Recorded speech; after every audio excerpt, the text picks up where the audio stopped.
What do Remembrance Trailblazer, the Herta, and Cypher have in common?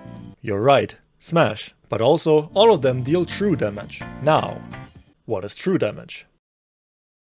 I'm pretty sure most of you already got an idea, but I'll explain it. In gaming, true damage has always had the same universal definition of a damage type that ignores all enemy defenses and resistances, just like Germany and France. This means no matter how much defense you have, 1000 true damage would deal 1000 damage. AlohaCube is no exception here, except it kind of is. 1000 true damage just like that doesn't exist in HSR. Honkaistarrail has been purposely avoiding flat sources of true damage that directly scale like every other damaging ability in the game, like with attack for example.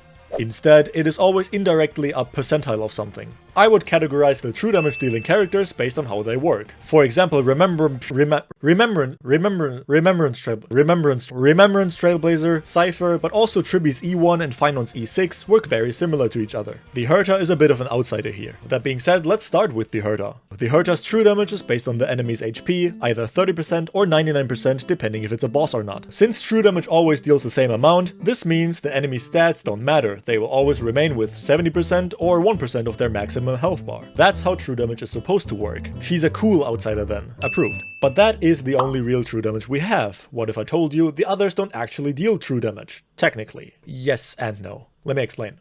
Instead of being a percentile of enemy health or scaling with your character's attack, it's conditional. Hear me out. All true damage these characters deal just repeats a percentage of damage a character has already dealt. For Triby it's 24%, Mem is up to 30%, Finon is 36%, and Cypher is around 9% plus some weird crumbs. And that original damage dealt did get reduced by enemy defense and resistances. So their true damage gets reduced by defense.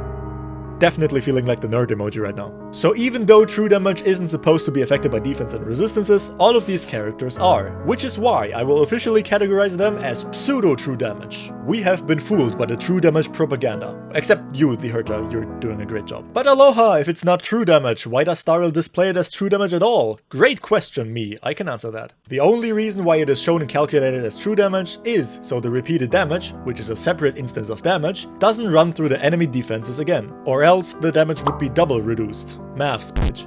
Alright, up to this point, if you don't understand or if you didn't pay attention, in short, these characters' pseudo-true damage is just a multiplier. 30% true damage is exactly 30% more damage than what they would have dealt. That's it. I hope I made it a little bit easier to understand. I know part of the AlohaCube community does like to min-max numbers and actually each other on Reddit, and the other part doesn't know what crit rate is, like me apparently. Well, a bit of a different video. Today I felt like nitpicking for no reason. Maybe I'll make this type of video again, if you guys want, please. But I wouldn't be a YouTuber without impossible promises. What's like an unreachable number? 500? 500 likes and I'll do a sexy Cypher cosplay. I don't know. That's it, bye.